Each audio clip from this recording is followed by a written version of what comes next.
Hello दोस्तों, आज हम बात करेंगे जो हमारा राजस्थान का जिला चित्तौड़गढ़ जो चल रहा था उसके इतिहास का जो पार्ट चल रहा था उसके हमने फर्स्ट पार्ट की बात की थी। इसमें हम बात करने वाले हैं सेकेंड पार्ट की। उसमें हमने देख लिया था कि चित्तौड़गढ़ की स्थापना किसने की थी और चित्तौड़गढ़ के स्थल के बारे में, वहाँ का क्षेत्रफल, वहाँ की जनसंख्या, साक्षरता, घनत्व और मुख्य तथ्य भी जान लिए थे। इसमें हम बात करने वाले हैं एक ऐसे दुर्ग की जिसको राजस्थान का गौरव कहा जाता है। तो आज हम बात करने वाले हैं चित्तौड़गढ़ दुर्ग की।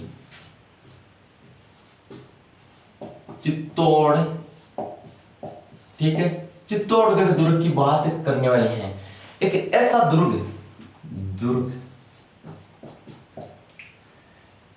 दुर्ग जिसने इतिहास में कई उतार चढ़ाव देखे और कई बड़ी बड़ी खूनी लड़ाइयों का गवाह है और भारत के विशाल दुर्गों में से ये एक है चित्तौड़गढ़ का दुर्ग। ठीक है, जो कि चित्तौड़गढ़ जिले में स्थित है, जिसे राजस्थान का गौरव कहा जाता है और दुर्गों का सिरमौर कहा जाता है। ठीक है, इसके लिए एक बात कही जाती है कि गढ़ तो चित्तौड़गढ़ बाकी सब गढ़ैया। और इसे 21 जून 2013 को यूनेस्को की विश्व विरासत स्थल घोषित किया गया था। ठीक है, इसके अलावा इस चित्तौड़गढ़ दुर्ग की जो स्थापना जो हुई थी इसकी वो 7वीं शताब्दी में किसने की थी? एक मौर्य राजा था। कौन था? चित्रांगद था, जिसका नाम था चित्रांगद ने 7वीं शताब्दी में इस दुर्ग की स्थापना की थी। ठीक है, तो इस दुर्ग में इतिहास में अब तक 3 जौहर हो चुके हैं और वो जौहर चाहे राजस्थान हिस्ट्री की दृष्टि से देखें या इंडियन हिस्ट्री की दृष्टि से देखें इम्पोर्टेंट है।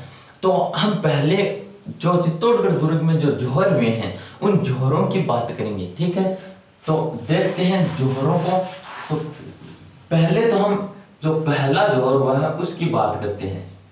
पहला जौहर देखते हैं कि किसके समय हुआ है और कब हुआ है पहला जौहर। ठीक है, तो पहला जौहर होता है कब होता है? 1303 में होता है। 1303 ईस्वी में होता है। 1303 ईस्वी में यहाँ पर एक शासक होता है। कौन होता है? रावल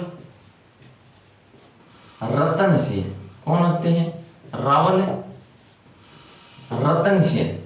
ठीक है, जो कि गुहिल वंश के राजा होते हैं, रावल रतन सिंह हैं यहाँ पर होते हैं। तो और दिल्ली पर कौन होता है? दिल्ली पर होता है अलाउद्दीन खिलजी। दिल्ली पर अलाउद्दीन खिलजी होते हैं। अलाउद्दीन खिलजी चित्तौड़गढ़ दुर्ग को जीतने की आकांक्षा से वहां से कब 28 जनवरी 1303 को वहां से रवानगी यानी कि प्रस्थान करते हैं। कहां के लिए? यानी कि चित्तौड़गढ़ दुर्ग के लिए 28 जनवरी 1303 में वहां से प्रस्थान करते हैं अलाउद्दीन खिलजी। ठीक है, और ये यहाँ पर राजस्थान में आकर गंभीरी और बेड़च नदी के बीच में यहाँ पर आकर शिविर लगाते हैं और 8 महीनों तक घेराबंदी करते हैं। यानी कि इनकी और मुगलों की जो एक नीति रही थी, यानी कि घेराबंदी की ये एक नीति थी कि यदि हम दुर्ग की चारों तरफ से कई दिनों तक यदि घेराबंदी कर लेंगे तो जो दुर्ग के अंदर जो खाद्यान्न जो सामग्री होती है, जो खाने पीने का जो सामान होता है वो कम पड़ेगा और वो कम पड़ने से क्या होगा? जो सैनिक है वो कमजोर होंगे।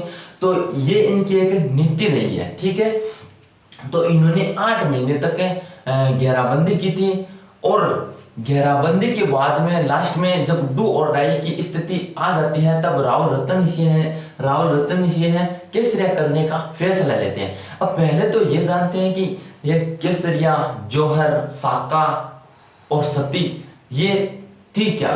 तो पहले तो देखो इनको जानते हैं। एक तो देखो होता है केसरिया। देखो केसरिया क्या होता है? जब दुश्मन जब दुर्ग को घेर लेते हैं जब दुर्ग को घेर लेते हैं और राजा की यानी दुर्ग में स्थित जो राजा होते हैं उस राजा की जीत की उम्मीद कम हो जाती है, जब डू और डाई की स्थिति आ जाती है, तब वहां के जो राजा होते हैं, जो सैनिक होते हैं, वो क्या करते हैं, हाथों में तलवार लेकर और सर पर केसरिया साफा पहनकर युद्ध में मरने और मारने के लिए उतर जाते हैं। उसे ही क्या कहा जाता है, उसे ही केसरिया कहा जाता है। ठीक है। इसके अलावा जोहर की बात करें कि जोहर क्या होता है। जोहर की बात करें तो जब जो यहाँ पर दुर्ग में स्थित जो राजा होते हैं वो राजा केसरिया करने के लिए जाते हैं। जब केसरिया करने के लिए जाते हैं, जब डू और डाई की स्थिति आ जाती है, तब वहां की जो रानियां होती हैं, जो दुर्ग में स्थित जो रानियां होती हैं, वो अपनी सतीत्व की रक्षा के लिए और अपने आत्मसम्मान के लिए जो कुंड होती है, जो आग की कुंड होती है, उस आग की कुंड में आग लगाकर उसमें अपने आत्मसम्मान की रक्षा के लिए कूद जाती है। इसे ही क्या कहा जाता है, इसे ही जोहर कहा जाता है।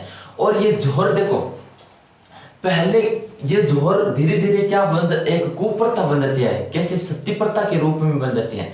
सती प्रथा क्या होती है, देखो सती प्रथा जब अपने पति की मृत्यु हो जाती है, किसी स्त्री की पति की मृत्यु हो जाती है, मृत्यु में जब उसका जो चिता होती है, जब उस व्यक्ति की चिता होती है, उस व्यक्ति की चिता के साथ उस जो उसकी पत्नी होती है, उस व्यक्ति की पत्नी को भी आग में झोंक दिया जाता है। यही सती प्रथा थी। ठीक है। उसके शव के साथ जला दिया जाता है, यही सती प्रथा थी। ठीक है। तो ये एक प्रकार की भारत में क्या थी, कुप्रथा थी।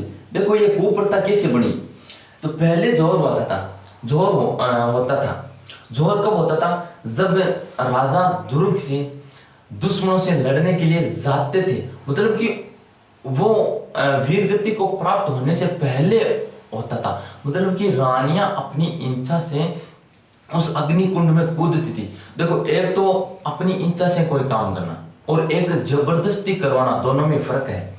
तो पहले क्या होता था, जोहर जब दुर्ग से जब राजा युद्ध लड़ने के लिए जाता था, तो उससे पहले रानियां अपनी आत्मसम्मान के लिए, अपनी सतीत्व की रक्षा के लिए उस कुंड में कूद जाती थी। तो पहले तो अपनी इच्छा से वो भी अपनी जान देती थी। ठीक है।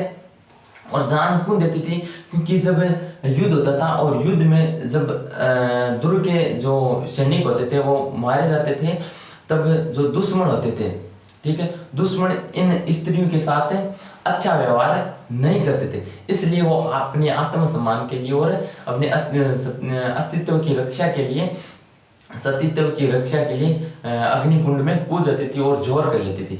लेकिन ये धीरे धीरे देखो समाज में कुप्रथा का रूप ले लिया। तो पहले तो जोहर अपनी भी जो स्त्री थी वो अपनी इच्छा से करती थी, अपने आत्मसम्मान के लिए करती थी। लेकिन धीरे धीरे समाज में ये कुप्रथा बन गई और धीरे धीरे ये मानने लग गए कि व्यक्ति की मृत्यु होने के बाद में उसकी स्त्री को भी साथ में जला दिया जाना चाहिए। मतलब कि ये एक रेगुलर प्रथा हो गई। ठीक है, कि ये लागू सा हो गया, ये सिस्टम समाज में एक प्रकार से लागू हो गया कि व्यक्ति की मृत्यु के बाद में उसकी पत्नी को भी साथ में जला दिया जाना चाहिए। ठीक है, ये एक परंपरा सी बन गई समाज में। ठीक है, तो ये फिर यदि उस जो व्यक्ति की मृत्यु होती थी, उस व्यक्ति की जो पत्नी होती थी उसको भी जबरदस्ती ही साथ में जला दिया जाता था। तो ये एक प्रकार से भारतीय समाज में कुप्रथा का रूप धारण कर लिया इसने। ठीक है, तो ये थी सती प्रथा, जोहर, केसरिया, और एक था साका। कि साका क्या होता है, साका क्या होता है? देखो साका क्या होता है, जब दुर्ग में जब जो राजा होते हैं, जो सैनिक होते हैं, वो रण में मारने और मरने के लिए उतरते हैं, और दूसरी ओर जो दुर्ग में जो रानियां होती हैं, जो रानियां अपने सतीत्व की रक्षा के लिए जब अग्निकुंड में कूद जाती हैं, जब जोहर करती हैं, तो ये दोनों काम होते हैं, तो उसको क्या बोला जाता है? उसको साका बोला जाता है। ठीक है, इतनी चीजें क्लियर है। इसके बाद में हम बात करते हैं यहाँ की पहले जौहर की। तो 1303 में गुहिल शासक राहुल रतन सिंह होते हैं और दिल्ली पर अलाउद्दीन खिलजी होते हैं। अलाउद्दीन खिलजी 28 जनवरी 1303 को वहां से प्रस्थान करते हैं। दुर्ग को जीतने की आकांक्षा से, दुर्ग को जीतने की अभिलाषा से वहां से प्रस्थान करते हैं और यहाँ पर आकर गंभीरी और बेडस नदी के बीच में शिविर लगाते हैं। 8 महीने तक यहाँ पर घेराबंदी करते हैं और 8 महीने के बाद में वे अंदर जो खाद्यान्न सामग्री होती है वो तो कम पड़ेगी ही, और वो कम पड़ेगी तो सैनिक कमजोर होंगे ही। तो इन्होंने केसरिया करने का फैसला लिया, और केसरिया करने का जब फैसला लिया था तो एक तरफ रानियों ने यहाँ पर राहुल रतन सिंह की पत्नी थी, कौन थी? पद्मिनी। पद्मिनी की नेतृत्व में यहाँ पर 1600 रानियों ने क्या किया था? यहाँ पर जौहर किया था। ठीक है, तो ये यहाँ पर प्रथम शाखा समाप्त होता है। प्रथम जो शाखा है वो पूर्ण होता है कहाँ का? चित्तौड़गढ़ का 1303 में पद्मिनी के नेतृत्व में 1600 रानियों ने यहाँ पर जौहर किया था। ठीक है, और फिर यहाँ पर इस दुर्ग पर अधिकार कर लिया था अलाउद्दीन खिलजी ने, और अलाउद्दीन खिलजी ने इस दुर्ग को किसको सौंपा था? अपने अलाउद्दीन खिलजी का एक पुत्र था खिज्र खान। खिज्र खान। तो इस दुर्ग को अलाउद्दीन खिलजी ने खिज्र खान को सौंपा था, और इस दुर्ग का नाम इस समय किया गया था खिजराबाद किया गया था। ठीक है, तो ये था प्रथम जौहर, प्रथम शाखा। ठीक है, अब हम बात करते हैं दूसरे जौहर की, चित्तौड़ में दूसरे जौहर की। दूसरा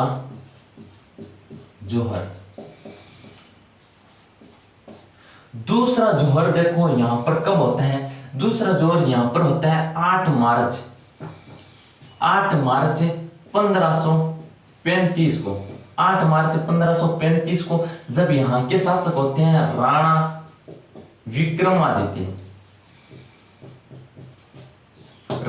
विक्रमादित्य जब यहाँ के शासक होते हैं। ठीक है, इस समय होता है, और इस समय आक्रमण कौन करता है? इस समय आक्रमण करता है गुजरात का शासक होता है। गुजरात का शासक होता है, कौन होता है? बहादुर शाह। गुजरात के बहादुर शाह यहाँ पर 8 मार्च 1535 को आक्रमण करते हैं। ठीक है, तब देखो, तब यहाँ पर एक हाड़ी रानी कर्मावती थी। कौन थी? हाड़ी रानी कर्मावती। हाड़ी रानी कर्मावती को इस खबर का पता चलता है कि बहादुर शाह यहाँ पर आक्रमण करने वाला है। तो इसने सभी जो सरदार थे उन सरदारों को चिट्ठियां भेजी और फिर उनको इकट्ठा किया। तब वो सरदार इकट्ठा होकर चित्तौड़ दुर्ग में आए थे। तो इन्होंने एक फैसला लिया था कि भाई बहादुर शाह शक्तिशाली था। ठीक है, तो इन्होंने एक फैसला लिया था कि ये शक्तिशाली है और विक्रमादित्य है, इनका चित्तौड़ के लिए, मेवाड़ के लिए बचे रहना आवश्यक है। तो इनको हम क्यों ना यहाँ से कहीं दूर भेज दे और हम युद्ध लड़े। तो इस समय इनको विक्रमादित्य को भेज दिया जाता है, पहाड़ों में भेज दिया जाता है, और यहाँ की सेना का जो नेतृत्व करता है वो कौन करता है? बाघसिंह करता है। कौन करता है? बाघसिंह यहाँ की सेना का नेतृत्व करता है। ठीक है, तो यहाँ पर बाघसिंह के नेतृत्व में यहाँ पर केसरिया होता है बाघसिंह के नेतृत्व में 1535 में, और हाड़ी रानी कर्मावती के नेतृत्व में यहाँ पर क्या होता है? जौहर होता है हाड़ी रानी कर्मावती के नेतृत्व में। ठीक है, और हाड़ी रानी कर्मावती के नेतृत्व में यहाँ पर इस समय 13,000 रानियों ने यहाँ पर जौहर किया था। ठीक है, तो इस प्रकार से दूसरा जौहर चित्तौड़ का होता है कंप्लीट। अब हम बात करते हैं तीसरे जौहर की, कि तीसरा जौहर कब और किसके समय हुआ था? तीसरा जौहर, चित्तौड़ का तीसरा जौहर। ठीक है, तो तीसरे जौहर की बात करें तो यहाँ का जो चित्तौड़गढ़ का शासक था वो था उदयसिंह। और कब हुआ था? ये हुआ था 25 फरवरी 1568 को, 25 फरवरी 1568 को हुआ था, जब दिल्ली की राजगद्दी पर कौन था? अकबर था। कौन था?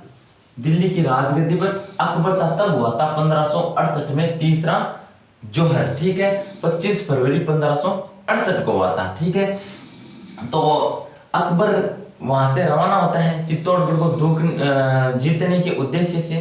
ठीक है, तो यहाँ पर जब वहां से रवाना होता है तो उद्देश्य यहाँ पर सरदारों को इकट्ठा करते हैं। ठीक है, अपनी सेना को मजबूत करने के लिए सरदारों को इकट्ठा करते हैं। तब सरदार, यहाँ के जो सरदार है, उन्होंने फैसला लिया कि भाई अकबर भी मजबूत है, उनकी सेना भी विशाल है, तो उद्देश्य का बचे रहना चित्तौड़ के लिए अति आवश्यक है। तो चित्तौड़ को इस समय पहाड़ों में भेज दिया जाता है और यहाँ की सेना का जो नेतृत्व किया वो जयमल यहाँ की सेना का उन्होंने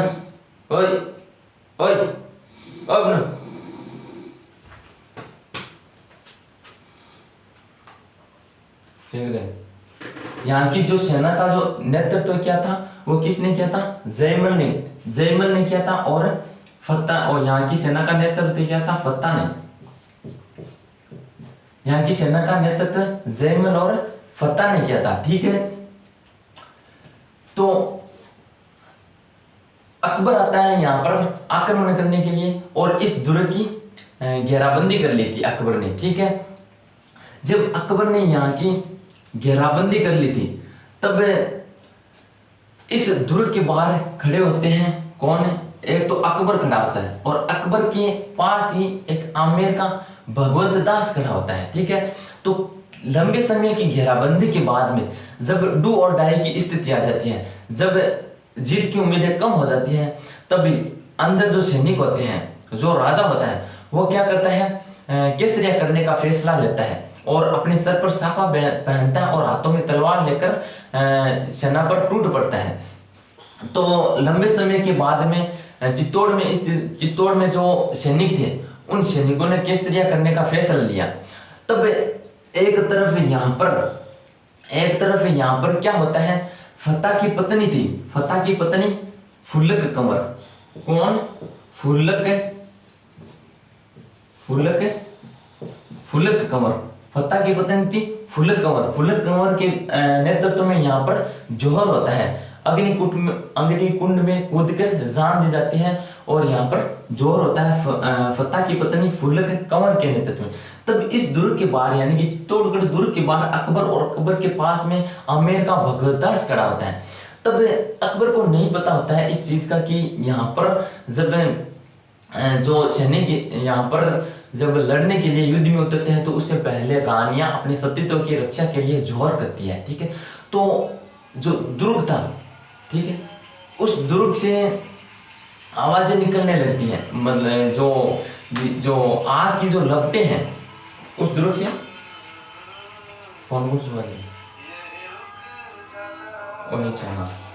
तो इस दुर्ग से आग की लपटें निकलने लगती हैं, क्योंकि इस समय क्या हो रहा होता है? जोहर हो रहा है। जो जोहर हो रहा होता है तो दुर्ग से आग की लपटें निकल रही होती हैं। तो उस आग की लपटों को देख रहा होता है अकबर और इसके पास खड़ा भगवतदास। तो अकबर को समझ नहीं आता, तो अकबर भगवतदास से पूछता है कि ये आग की लपटें कैसे निकल रही है।